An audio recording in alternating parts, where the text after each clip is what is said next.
इतना खर्चीला यज्ञ कि लाखों रुपए का बजट बन जाए यज्ञ का। यज्ञ कई होते भी हैं तो 4-5 लोग यज्ञ करते हैं, बाकी लोग सिर्फ यज्ञ की परिक्रमा करते हैं, जहाँ लाखों रुपए खर्च होते हैं। परम पूज्य गुरुदेव ने कहा तो क्या करें, यज्ञ बंद कर दिया जाए क्या? उन्होंने कहा नहीं, यज्ञ नहीं बंद कर सकते, यज्ञ तो सबको करना पड़ेगा। और उन्होंने 2 काम किए, एक तो उन्होंने यज्ञ को सरल बनाया और दूसरा उन्होंने यज्ञ को सब तक पहुंचाया। उन्होंने कहा यज्ञ के लिए आवश्यकता नहीं कि कोई विशेष पंडित जी आए तभी आप यज्ञ करें, आप अपने घर में बैठ करके खुद भी यज्ञ कर सकते हैं अपने परिवार वालों के बीच में, कोई आवश्यकता नहीं कि आप बहुत बड़ा कोई संगठन करें। और उन्होंने कहा कि सभी संस्कार जिनकी चर्चा कल की थी वह सब आप यज्ञ करके बनाइए। आपके घर में कुछ भी विशेष हो तो आप यज्ञ करिए। आप जानते हैं कि यज्ञ एक ऐसा वैज्ञानिक प्रयोग है, जैसे जिन्होंने केमिस्ट्री पढ़ी है वो जानते हैं टाइट्रेशन होता है, टाइट्रेशन किया जाता है तो बहुत सारे काम के लिए यूज किया जाता है करना। इसी तरीके से यज्ञ एक वैज्ञानिक प्रयोग है, इससे आप जो चाहे वो कर सकते हैं। जब भगवान राम के जन्म की बात थी तो महाराज दशरथ ने पुष्ट का निश्चय यज्ञ किया था, पुत्रेष्टि यज्ञ किया था, उसके लिए शृंगी ऋषि को बुलाया गया था, तो यज्ञ किया, उससे उनको पुत्र की प्राप्ति हुई। जब वो युद्ध जीत जाते थे तब लोग अश्वमेध यज्ञ करते थे, राजसूय यज्ञ किया गया था। इसी तरीके के अलग अलग यज्ञ लोग किया करते थे। और ऐसा नहीं था कि सिर्फ देवता ही यज्ञ करते थे, जब रावण को भी लगा कि अब हमें ऊर्जा की आवश्यकता है तो उसने भी जाकर के यज्ञ करना शुरू किया था कि हम राम के साथ युद्ध में हम विजय पाए, तो उसने भी यज्ञ किया था। तो यज्ञ ऐसी बड़ी वैज्ञानिक आध्यात्मिक प्रक्रिया है जिसका उपयोग आप किसी भी कार्य सिद्धि के लिए कर सकते हैं, किसी भी चीज के लिए कर सकते हैं। हम लोग जब कोई बड़ा काम करते हैं तो उसके लिए यज्ञ करते हैं कि भगवान सूक्ष्म जगत में ऐसा वातावरण बने कि हमारा काम में सफल हो। तो यज्ञ को छोड़ना नहीं था, पर यज्ञ तो इतना कठिन हो गया था, लोग कर नहीं पाते। तब परम पूज्य गुरुदेव ने एक नई चीज निकाली और उन्होंने देखा कि इस समय के जो लोग हैं इनके पास समय की बड़ी कमी है। आदमी बोलता है कि हमारे पास मरने का भी टाइम नहीं है, फुर्सत ही नहीं है, समय ही नहीं है। और ये लोग जो है इतने आधुनिक हो चुके हैं कि बहुत फास्ट हो गए हैं, बहुत फास्ट हो गए हैं, इतने फास्ट हो गए हैं कि अब 1 मिनट की भी देरी जो है वो बर्दाश्त नहीं होती। अब पहले हम लोग चिट्ठी भेजते थे, अब मोबाइल पे व्हाट्सएप पे मैसेज चला जाता है, तुरंत जाता है, तुरंत डिलीवर होता है, तुरंत रिप्लाई आता है। और मिला हो जाए और रिप्लाई ना आए तो टेंशन हो जाती है कि पता नहीं क्या हो, रिप्लाई क्यों नहीं किया हमने। तो इतना तेज चलने वाले लोगों के बीच में गुरुदेव ने कहा कि हमें यज्ञ को भी इस रूप में रखना पड़ेगा कि जो अपने आप में एक ऐसा बने, इस तरीके का हो कि जो संक्षिप्त भी हो लेकिन उतना ही ऊर्जा देने वाला हो। और तब उन्होंने इस गीत में भी एकदम उतना ही ऊर्जा देने वाला है, उतना ही अच्छा है। और आपको बताएं कि यह कोई उन्होंने ऐसी नई बात नहीं कर दी कि क्या जरूरत थी गीत की, अकेले गायत्री परिवार वाले दीपक नहीं कर रहे हैं। ये देखिए अलग अलग रूपों का उपयोग अलग अलग जगहों पे हो रहा है। जो लोग यज्ञ से खेती कर रहे हैं वो इसी यज्ञ को अलग तरीके से उपयोग करते हैं, जो लोग यज्ञ को चिकित्सा के रूप में उपयोग कर रहे हैं वो अलग तरीके से इसलिए किसी यज्ञ को करते हैं। अलग अलग आवश्यकता के हिसाब से अलग अलग तरीके से यह यज्ञ किया जाता है। दीप एक ऐसी चीज है जिसको आप लोग कभी भी कर सकते हैं, अपने घर पर कहीं भी जाएं, 2 दीपक जला करके घर के परिवार के लोग बैठ जाएं और दीपक कर लें। कभी आप गंगा जी के किनारे हो, अच्छा वातावरण हो, 2 दीपक जलाएं और यज्ञ कर लें। कहीं भी आप यज्ञ कर सकते हैं। घर में कोई अवसर हो, गृह प्रवेश हो, कोई जन्मदिन हो, कुछ विवाह दिन हो, आप घर में सबको बिठाएं और ये दीप यज्ञ कर लें। बहुत आसान सा है दीप यज्ञ। और इसको गुरुदेव ने कहा यह युग यज्ञ पद्धति है, यह ऐसी पद्धति है जिसकी नितांत आवश्यकता इस युग को है। और उन्होंने एक बड़ी छोटी सी पुस्तक युग यज्ञ पद्धति की बना दी जिसको सभी आराम से पढ़ सकते हैं, कोई बड़े बड़े मंत्र नहीं है। और आप अपने घर में इस पुस्तक को रख लीजिए, भगवान के सामने बैठ जाइए, 2 दीपक 5 दीपक 11 दीपक जला लीजिए और दीप यज्ञ पढ़ लीजिए। अंधेरा बहुत छा रहा है, दिए से दिए को जलाना पड़ेगा।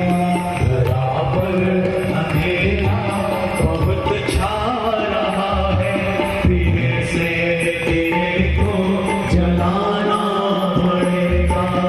बराबर अंधेरा बहुत छा रहा है, दिए से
भ्रमित फिर किसी को करे ना निशाएं, करे कुछ जतन स्वच्छ दिखे दिशाएं, भ्रमित फिर किसी को करे ना निशाएं, भ्रमित फिर किसी को करे ना दिशाएं, अंधेरा निरंकुश हुआ जा रहा है, अंधेरा निरंकुश हुआ जा रहा है, हमें दम्भ उसका मिटाना पड़ेगा, दिए से दिए को जलाना पड़ेगा, दिए से दिए को जलाना पड़ेगा, धरा पर अंधेरा बहुत छा रहा है, दिए से दिए को जलाना पड़ेगा, दिए से दिए को जलाना पड़ेगा, दिए से दिए को जलाना पड़ेगा, दिए से दिए को जलाना पड़ेगा, दिए से दिए को जलाना पड़ेगा। हमें लोभ है किस कदर आज घेरे, हमें लोभ है किस कदर आज घेरे, विवाहों में हम बन गए हैं लुटेरे, विवाहों में हम बन गए हैं लुटेरे, प्रलोभन यहाँ अब बहुत बढ़ गए हैं, प्रलोभन यहाँ अब बहुत बढ़ गए हैं, हमें उनमें अंकुश लगाना पड़ेगा, दिए से दिए को जलाना पड़ेगा, दिए से दिए को जलाना पड़ेगा, धरा पर अंधेरा बहुत छा रहा है, दिए से दिए को जलाना पड़ेगा, दिए से दिए को जलाना पड़ेगा, दिए से दिए को जलाना पड़ेगा।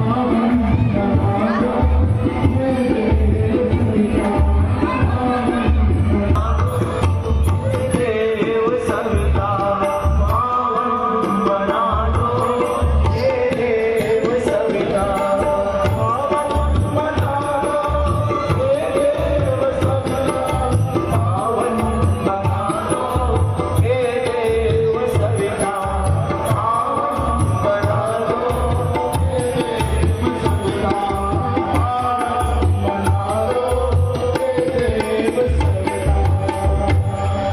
आइए, अब सभी दीपक प्रज्वलित हो चुके हैं और निवेदन सभी से कृपया बैठ जाए, कोई खड़ा नहीं रहेगा परिसर में, आप सभी लोग बैठ जाए, यहाँ स्थान है, पूरा स्थान पड़ा हुआ है, आकर के बैठ जाए। अब हम लोग इस दीप यज्ञ का वह क्रम शुरू करने जा रहे हैं जिसके इसको वैज्ञानिक कहा जाता है, इसके लिए इसको वैज्ञानिक प्रयोग माना जाता है, और इसके लिए मैं निवेदन करूंगा सभी लोगों से कृपया गंभीरता से लें और बैठ जाए। हमारे स्वयंसेवक भाई बता दें, सभी लोग बैठ जाए, शीघ्रता से बैठिए, जल्दी से बोलिए गायत्री माता की। उनके आसपास कोई है तो उन्हें बिठा दीजिए, बैठिए आप जहाँ गायत्री महामंत्र एक ऐसा मंत्र है जिसमें 1 सेकंड में 10 लाख ध्वनि कंपन होते हैं और उनका कहना था कि उनका यंत्र सर्वाधिक यही माप सकता था। तो उन्होंने एक रिकमेंडेशन की थी भारत के लोगों के लिए कि कभी भारत पर अणु आक्रमण जैसे ऐसी परिस्थितियां बने और समस्त भारतवासी अगर गायत्री महामंत्र का एक साथ उच्चारण करें तो अणु आक्रमणकारियों के हौसले परास्त हो सकते हैं। एक ऐसा हो रहा था कि भारत अपना विजय दिन मना रहा था और बांग्लादेश अपना जन्मदिन मना रहा था। तो लड़ाई आपने सुनी होगी, वह युद्ध भारत ने जीता और शांतिकुंज के एक वरिष्ठ सर्जन जो जीवन दान कर चुके थे, शांतिकुंज में थे, उन्होंने परम पूजनीय माता जी के पास जाकर के कहा कि माता जी आपने सुना हमने युद्ध जीत लिया। माता जी ने कहा हाँ बेटा हमने सुना और देखा भी। तो डॉक्टर अमृत कुमार दत्ता वो डॉक्टर थे जो सीमो उतर के पंजय माता जी के पास चले गए थे। तो वो ठिठक गए, वो रुक गए। उन्होंने माता जी से जिद की कि आपने देखा कैसे? माता जी ने कहा नहीं बेटा मुंह से निकल गया, मैं कैसे देख सकती हूँ, तुमने बताया और लोगों ने बताया, बड़ा अच्छा लगा, भारत ने युद्ध जीत लिया, हम विजयी हुए। पर वो रुके रहे, वो उनसे निवेदन करते रहे कि नहीं माता जी आप बताइए आपने ये क्यों कहा कि आपने देखा भी? तो माता जी ने उनसे कहा कि बेटा पता नहीं तू अपनी इस डॉक्टर वाली बुद्धि से कितना समझ पाएगा, पर यह लड़ाई 2 तरीके से लड़ी गई है। एक तो सीमा पर सैनिकों ने अदम्य साहस का परिचय दिया है, वह अनुपम है, उसकी शायद ही अब कोई दूसरी मिसाल मिले। और दूसरा यह देवासुर संग्राम हुआ है जो देव शक्तियों और आसुरी शक्तियों के बीच में लड़ा गया है। 93,000 की सशस्त्र सेना का आत्मसमर्पण ऐसे ही नहीं होता, साथ में जहाजी बेड़ा का वापस लौटना यह ऐसे ही नहीं होता, इसके पीछे बड़ी देव शक्तियों का हाथ है। और तुमको जानकर यह गर्व होगा कि देव शक्तियों का प्रतिनिधित्व तुम्हारे गुरुदेव कर रहे थे। डॉक्टर अमर दत्ता बताते हैं कि मेरे शरीर का रोम रोम रोमांचित हो रहा था परम वंदनीय माता जी से यह बात सुनते हुए कि परम पूज्य गुरुदेव, हमारी गुरुदेव जिन्हें हम रोज ऐसे सुबह उठते शाम देखते हैं, जिनकी रोज डांट खाते हैं, जिनसे रोज बात करते हैं, वह ऐसा बड़ा काम कर रहे हैं। और 1978 का परम पूज्य गुरुदेव की हिमालय यात्रा इसी रूप में हुई थी। वह वापस नहीं आना चाहते थे पर उन्हें आना पड़ा और फिर उन्होंने आकर के एक बड़ा तपश्चर्या सूक्ष्मीकरण साधना की थी और उन्होंने यह क्रम पूरा का पूरा चलाया। आप माने परम पूज्य गुरुदेव ने कहा था कि भारत कुछ बात है कि हस्ती मिटती नहीं हमारी, वह यही बात है, वह यही गायत्री मंत्र है, यही हिमालय की ऋषि सत्ताओं का भारत भूमि को आश्वासन है कि इसको कोई ऐसे नहीं हरा सकता, कोई ऐसे नहीं आ सकता, क्योंकि हमारे पास गायत्री मंत्र की इस महाशक्ति की ताकत है। और यह जो अब हम यहाँ पर करने जा रहे हैं यह बड़ा वैज्ञानिक प्रयोग होना है। यह जो जितने दीपक हैं यह दीपक सब, आपने भी एक मंत्र बोला था देव शक्तियों के आवाहन में, सर्वेभ्यो आदित्यभ्यो नमः, यानी सभी आदित्यों को नमन, सभी सूर्य को नमन। तो सभी सूर्य कहाँ हैं? हमारे पास तो एक ही सूर्य है, लेकिन जिस तरीके से हमारे यहाँ एक सूर्य है, ऐसे जाने कितनी आकाश गंगा है, वहां जाने कितने सूर्य हैं। परम पूज्य गुरुदेव ने इसका विज्ञान बताते हुए कहा था कि ऐसे कार्यक्रमों में जलते हुए एक एक दीपक उन सहस्त्रों सूर्यों से कनेक्ट होते हैं और एक ऐसा ऊर्जा से घनीभूत करते हैं जिससे बहुत सारी ऊर्जा वहां पर जनरेट की जा सकती है। इसीलिए मैं आपसे निवेदन कर रहा हूं कि कृपया बैठ जाइए, एक बड़ी ऊर्जा यहाँ पर घनीभूत होने वाली है और जिसको आप लोग अनुभव कर पाएंगे। जो जितने अच्छा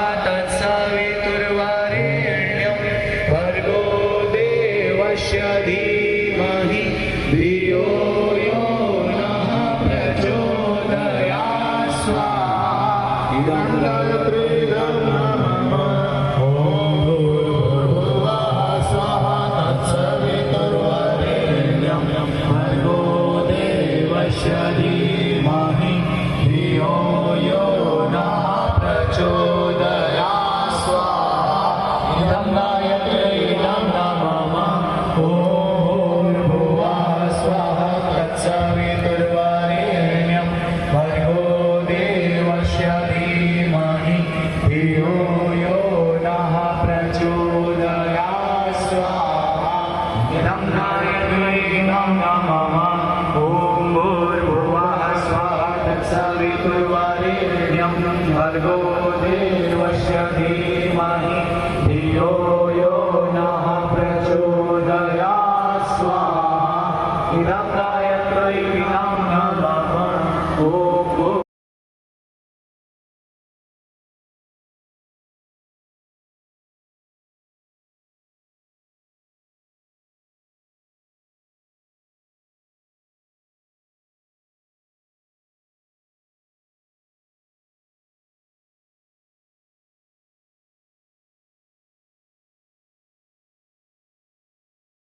तुम्हारे हम भगवान